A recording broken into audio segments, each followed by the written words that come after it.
الرحيم. الحمد لله رب العالمين،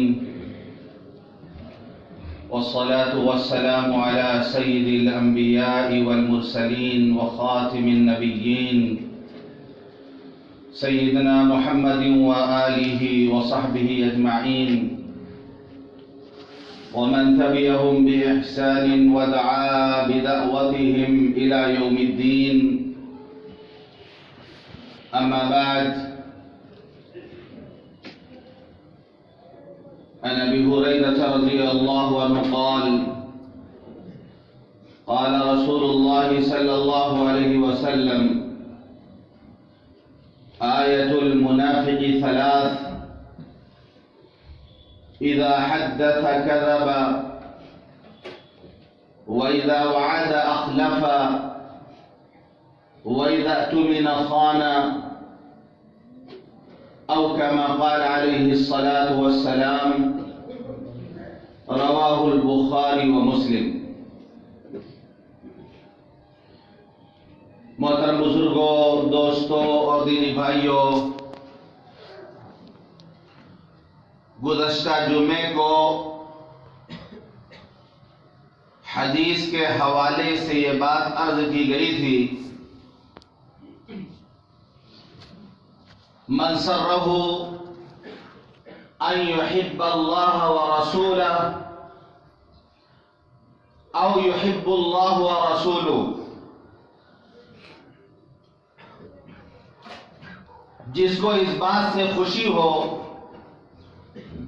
جس کو یہ بات پسند ہو کہ وہ اللہ اور اس کے رسول سے محبت کرے، یا اللہ اور اس کے رسول اس سے محبت کریں، تو پھر اس پر لازم ہے کہ وہ یہ تین کام کرے. نمبر 1، جب بات کرے تو سچ بولے.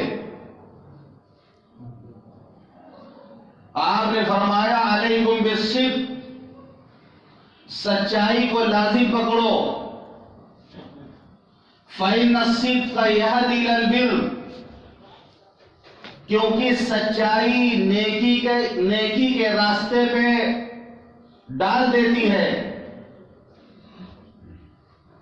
وإن البر يهدي إلى الجنة، اور نیکی جنت تک پہنچا دیتی ہے. آپ نے فرمایا جب بندہ سچ بولتا ہے اور سچ بولنے کی عادت بنا لیتا ہے تو اللہ کے ہاں وہ صدیقین میں شمار ہوتا ہے. فرمایا وَإِيَّاكُمْ وَالْكِذْبَ، جھوٹ سے بچنا. فَإِنَّ الْكِذْبَ يَهْدِي الْفُجُورَ، کیونکہ جھوٹ بدکاری کے راستے پہ لا کے ڈال دیتا ہے. وَإِنَّ الْفُجُورَ يَهْدِي إِلَى النَّارِ، اور بدکاری جہنم تک پہنچا دیتی ہے. جب بندہ جھوٹ بولتا ہے اور جھوٹ بولنے کی عادت بنا لیتا ہے تو اللہ کے ہاں وہ کذاب لکھا جاتا ہے. تو فرمایا المؤمن لا یکذب، مومن جھوٹ نہیں بولتا. مومن کی علامت یہ نہیں ہے کہ وہ جھوٹ بولے، یہ منافقوں کی علامت ہے، یہ منافقوں کی پہچان ہے، یہ منافقوں کی نشانی ہے کہ منافق جھوٹ بولتا ہے. آپ نے فرمایا مومن کے اندر ہر خصلت، ہر عادت کی گنجائش ہے سوائے جھوٹ اور خیانت کے. جھوٹ بولنا، خیانت کرنا یہ منافقین کا شیوا ہے، یہ منافقین کی پہچان ہے. آپ نے فرمایا آیت المنافق ثلاث، منافق کی تین پہچانیں، تین نشانیاں ہیں. اذا حدث كذب، جب وہ بات کرتا ہے تو جھوٹ بولتا ہے. وَإِذَا وَعَدَ جب وعدہ کرتا ہے تو وعدہ خلافی کرتا ہے. وَإِذَا اؤْتُمِنَ خَانَ، جب امانت سپرد کی جاتی ہے تو اس میں خیانت کرتا ہے. تو یہ تین چیزیں یہ منافقین کی علامت ہے، یہ مومن کے اندر نہیں ہونی چاہیے. آپ نے فرمایا اربع من کن فیہ کان منافقا خالصا. چار باتیں ہیں جس کے اندر پائی جائیں وہ خالص منافق ہے. یہ چار باتیں جس کے اندر پائی جائے کان منافقا خالصا، وہ خالص منافق ہے. اذا اؤتمن خان، جب امانت سپرد کی جائے تو خیانت کرے. اذا حدث کذب، بات کرے تو جھوٹ بولے. واذا عاہد غدر، جب عہد کرے تو وعدہ خلافی کرے، عہد کو توڑ دے. وَإِذَا خَاصَمَ فَجَرَ، جب لڑائی جھگڑا کرے تو گالی بکے. اگر یہ چار باتیں کسی میں پائی جاتی ہیں تو کان منافقا خالصا، وہ خالص منافق ہے. اور اگر کسی میں کوئی ایک بات ہے، ایک عادت ہے، تو منافق کی عادت اس میں موجود ہے جب تک اس کو چھوڑ نہ دے. ہم اپنا جائزہ لیں، بڑے مومن بنے پھرتے ہیں ہم، اور بڑے لمبے چوڑے ایمان کے دعوے ہیں ہمارے پاس. اپنا محاسبہ کریں، اپنے آپ کو دیکھیں کہ کہیں منافقین کی علامت اور منافقین کی نشانیاں تو ہمارے اندر نہیں ہے. جو بات آپ نے منافقین کے لیے ارشاد فرمائی، کہیں وہ باتیں ہمارے اندر تو نہیں ہیں.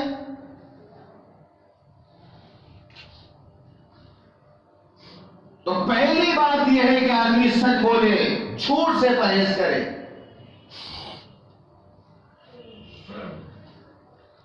آپ نے فرمایا کبرت خیانہ ان تحدث اخاک بحدیث وهو لك به مصدق وانت به کاذب. یہ بڑی خیانت ہے، یہ بڑی خیانت ہے کہ تم اپنے بھائی سے کوئی بات بتا رہے ہو اور اس بات میں وہ تم کو سچا سمجھ رہا ہو اور تم اس سے جھوٹ بول رہے ہو. بہت بڑی خیانت ہے یہ کہ تم اپنے بھائی سے کوئی بات بتاؤ، وہ تم کو اس بات میں سچا سمجھ رہا ہو اور تم سے جھوٹ بول رہے ہو.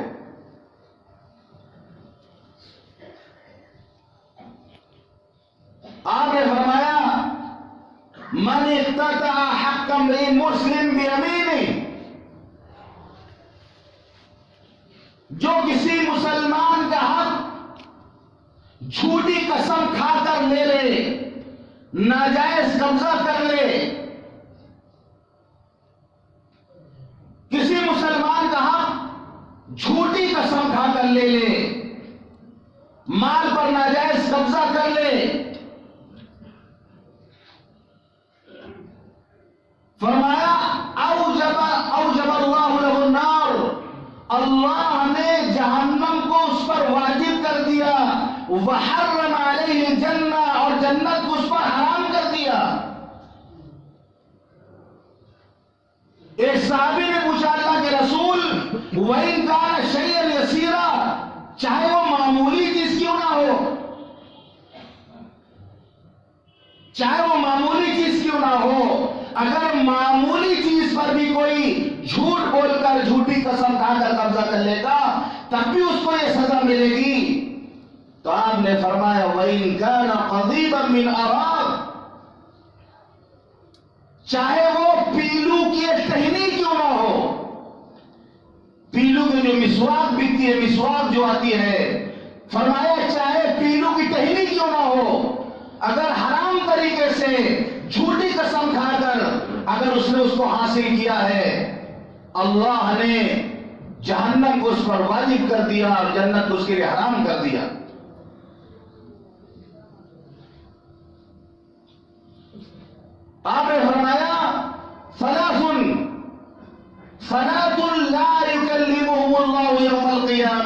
ولا ينظر إليهم ولا يزكيهم ولهم عذاب أليم. تین طرح کے لوگ ہوں گے جن سے اللہ قیامت کے دن بات نہیں کرے گا، جن کی طرف اللہ نظر کرم نہیں کرے گا، جن کا اللہ تزکیہ نہیں کرے گا، گناہ اور گندگیوں سے اللہ ان کو پاک نہیں کرے گا. وَلَهُمْ عَذَابٌ أَلِيمٌ، ان کے لیے دردناک عذاب ہوگا.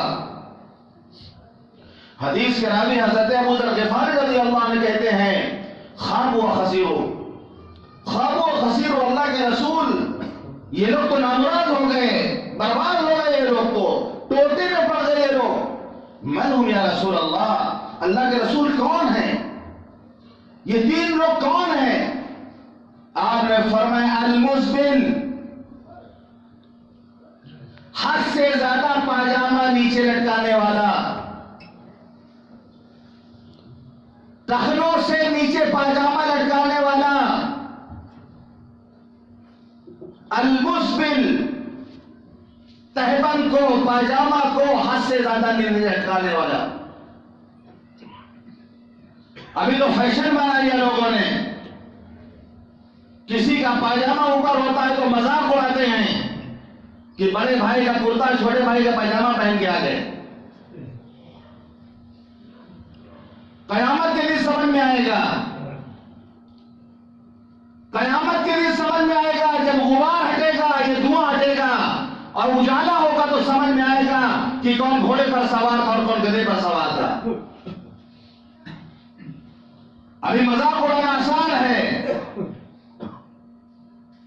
حضرت عثمان غنی رضی اللہ عنہ کو اپنا قاصد بنا کر حضور پاک صلی اللہ علیہ وسلم نے صلح حدیبیہ کے موقع پر مکہ بھیجا تھا.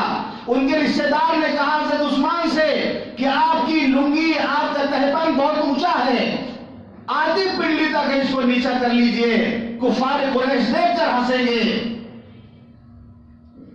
آپ اس کو نیچا کر لیجئے، آپ قاصد بن کر کے جا رہے ہیں. حضرت عثمان غنی نے جواب دیا هَكَذَا كَانَ إِذَارُ صَاحِبِنَا، ہمارے نبی، ہمارے محبوب صلی اللہ علیہ وسلم کا ازار، آپ کے تہبند یہی تک ہوتی تھی. وہ ہنسے تو ہنسے، وہ مذاق اڑائے تو اڑائے، لیکن حضور پاک صلی اللہ علیہ وسلم کے تہبند کو، آپ کے ازار کو میں نے نصف پنڈلی تک دیکھا ہے، اس لیے میں اس کو نیچے نہیں کر سکتا.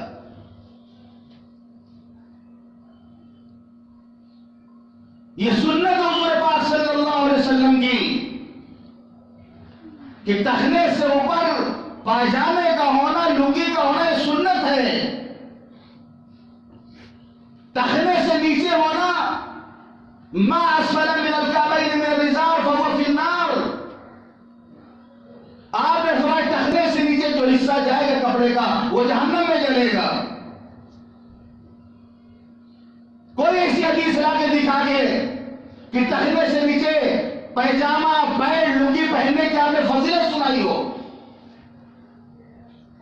وعید آئی ہے، وعید، ٹخنے سے نیچے کپڑا جائے اس کی وعید تو آئی ہے، تعریف کہیں نہیں آئی.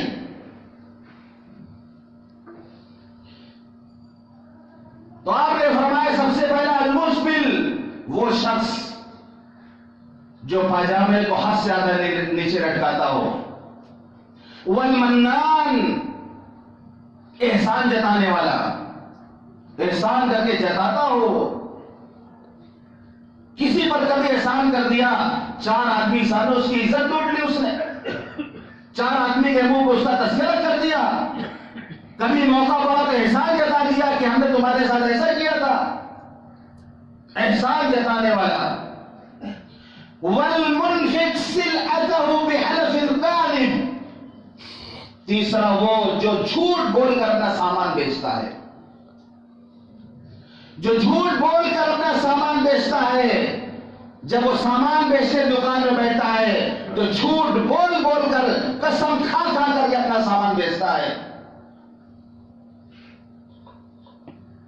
یہ تین قسم کے لوگ ہوں گے، اللہ سے گفتگو نہیں کرے گا، اللہ ان کی طرف نظر کرم نہیں کرے گا، ان کے لیے دردناک عذاب ہوگا. تو جھوٹ بہت خراب چیز ہے. ایک مومن جھوٹا نہیں ہوتا. مومن کے اندر جھوٹ کی عادت ہو یہ ہو ہی نہیں سکتا. اور جھوٹے آدمی پر کوئی بھروسہ بھی نہیں کرنا چاہیے. کہاں لے جا کے پھنسا دے گا جھوٹ بول کر, کہاں لے جا کے کس وادی میں آپ کو جا کے گرا دے گا وہ جھوٹ بول کر. جھوٹے آدمی کا کوئی اعتبار بھی تو نہیں ہے. آپ سے کچھ بولے گا, پیٹ پیچھے جا کے جھوٹ کچھ اور بول دے گا. جھوٹے آدمی سے بہت دور رہیں, کیونکہ جھوٹے آدمی کا کوئی اعتبار نہیں, اس کے قول و قسم کا کوئی اعتبار نہیں. شیخ سعدی رحمۃ اللہ علیہ نے بہت اچھی نصیحت لکھی ہے کہ جو آدمی دوسروں کی برائی تم سے آ کے بتائے, جو آدمی دوسروں کی برائی تم سے آ کے بتائے, وہ ضرور تمہاری برائی بھی دوسروں سے بتائے گا.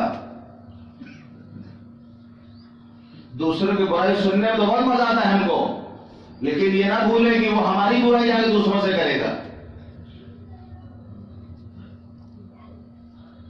تو پہلی بات کہ وہ سچائی کو لازم پکڑ لے, سچائی کو اختیار کرے. دوسری بات آپ نے فرمایا کہ وہ امانت دار ہو. جب امانت اس کے سپرد کی جائے تو امانت داری سے اس کو ادا کر دے, ادنا خیانت کے بغیر اس کو ادا کر دے. کسی سے قرضہ لیا ہو, وقت پر اس کو ادا کرے. ادھار سامان خرید کے لایا ہے, جو وقت بتا کے ہے اس وقت پر اس کو پہنچانے کی کوشش کرے. کسی مزدور سے, کسی خادم سے کوئی کام کرایا ہے, اس کی اجرت فوراً دے دے. جو بھی امانت اس سپرد کی جائے اس میں خیانت نہ کرے. وہ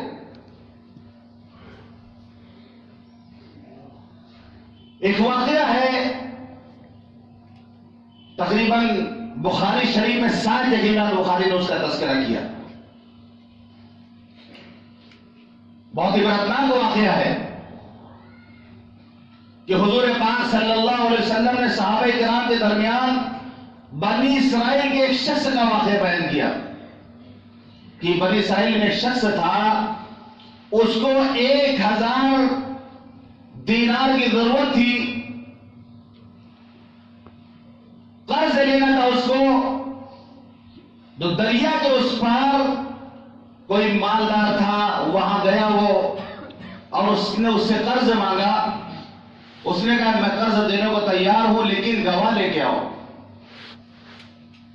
تو اس نے کہا کفا باللہ وکیلا, اللہ ہمارے لیے گواہ کافی ہے.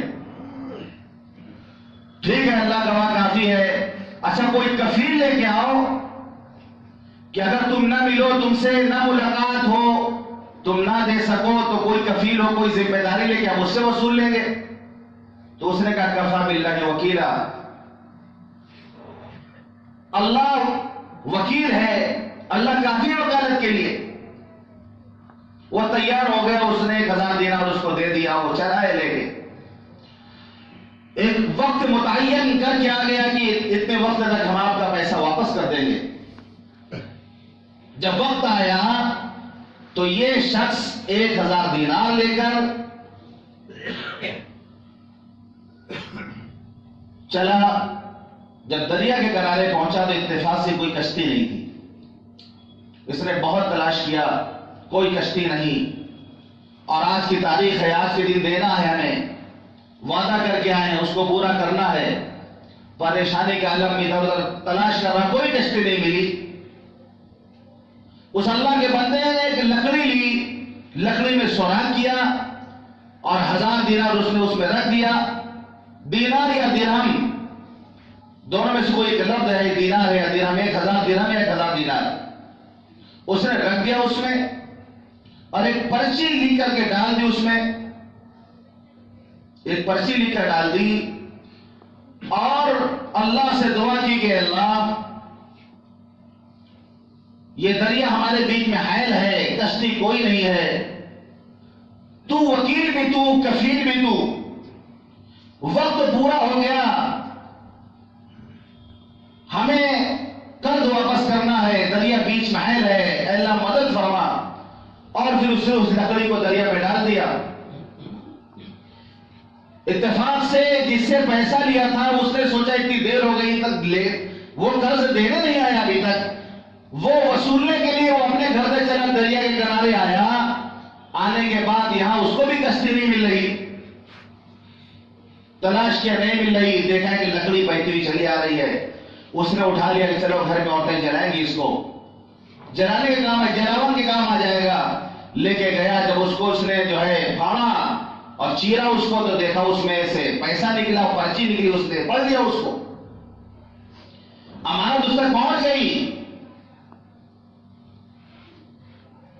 لیکن کچھ دنوں کے بعد جس نے قرض لیا تھا اس کو لگا کہ پتہ نہیں لکڑی پہنچی نہیں پہنچی، ہوا کیا ہوا.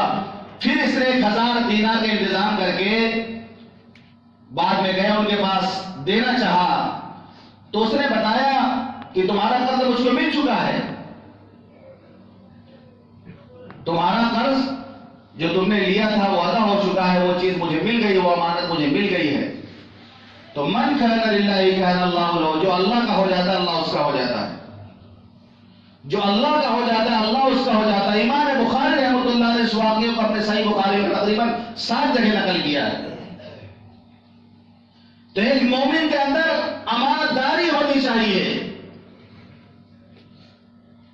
کوئی امانت اس کے سپرد کی جائے، کہیں کا کوئی ذمہ دار بنایا جائے، یہ نہیں کہ گھبلا شروع ہو جائے. عام طور پہ جتنے مسلمانوں کے جو بنے ہوئے ہیں فنڈ، چاہے جو نام رکھ دیا جائے اس کا، عام طور پہ اخباروں میں آتا ہے گھبلا ہوا ہے، وہاں پر پیسہ فلاں کھا گیا، فلاں پیسہ کھا گیا.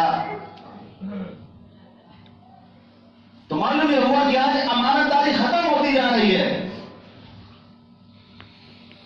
تو ہمیں اگر امین بنائے جائے، امانت دار بنائے جائے تو ہم امانت داری اختیار کریں.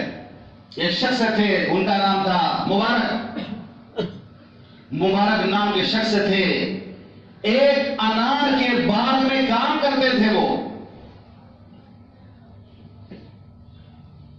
باغ کا مالک مہمانوں کو لے کے گیا باغ میں اور مبارک سے کہا انار توڑ کے لاؤ جو خوب میٹھا ہو. وہ ایک انار توڑ کر کے لائے اور جب کھایا مالک نے تو بہت کڑوا تھا. وہ تو اس نے کہا دوسرا توڑ کے لاؤ، یہ تو کڑوا ہے.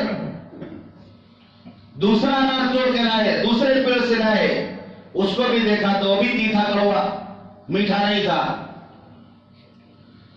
تو ناراض ہوا مالک مبارک پر اور کہنے لگا اتنے سال سے تم اس باغ میں کام کر رہے ہو، ابھی تک تمہیں یہ سمجھ نہیں آیا کہ کس پیڑ کا انار کھٹا اور کس پیڑ کا انار میٹھا ہے. اس نے کہا میرے آقا اتنے سالوں سے میں آپ کے باغ میں کام کر رہا ہوں، آج تک میں نے کسی انار کو نہیں چکھا، ہاتھ نہیں لگایا، مجھے نہیں پتا کس پیڑ کا انار کھٹا ہے کس پیڑ کا انار میٹھا ہے، ہمیں نہیں پتا. مالک متاثر ہوا اور پھر اپنی بیٹی سے مبارک کی شادی کر دی اس نے، اور پھر اخلاص کی برکت دیکھی. جو بیٹا پیدا ہوا اس کا نام پڑا عبداللہ ابن مبارک رحمۃ اللہ علیہ. بہت بڑے محدث گزرے ہیں. ان کے والد کا یہ تقویٰ تھا کہ حضرت عبداللہ ابن مبارک رحمۃ اللہ علیہ بہت بڑے محدث ہیں.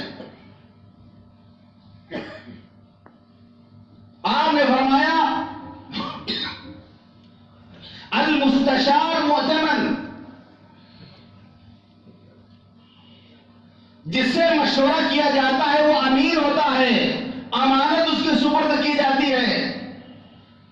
اپنا ہی سمجھ کے کوئی مشورہ کرتا ہے، جب کسی سے کوئی مشورہ کرے تو اس کو امین بناتا ہے، اپنی امانت کو اس کے سپرد کرتا ہے. وہ خیانت نہ کرے کہ دوسروں میں جا کے اس کا تذکرہ کرے.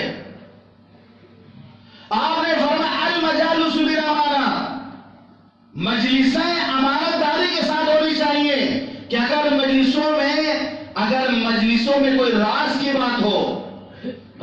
بات ہو تو اس کو امانت سمجھنا چاہیے، اس راز کو فاش نہیں کرنا چاہیے، دوسروں میں اس کا تذکرہ نہیں کرنا چاہیے۔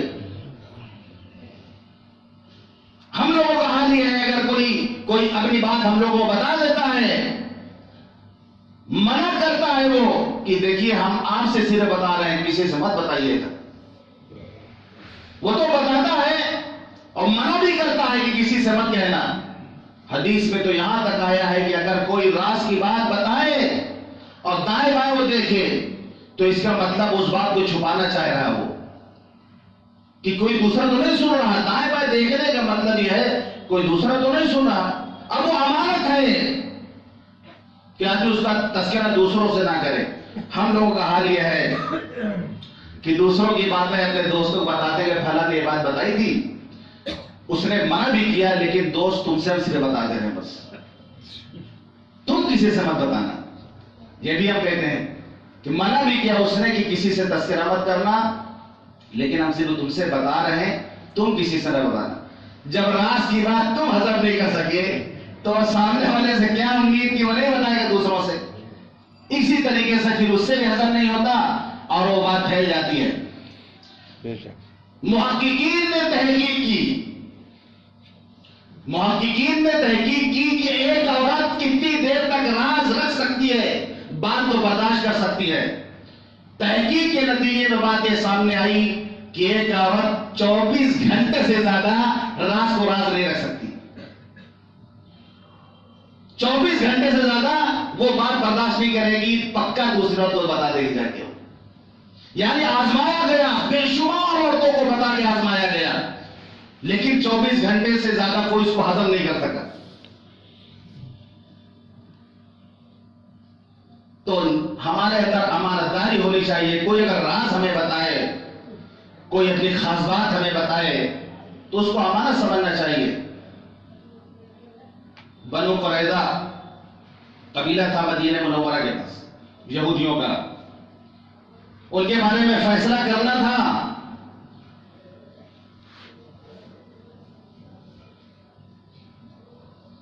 تو آپس میں جو مشورہ ہوا تھا حضور پاک صلی اللہ علیہ وسلم صحابہ کے بیچ میں، حکم بنائے گئے تھے حضرت سعد بن معاذ رضی اللہ عنہ۔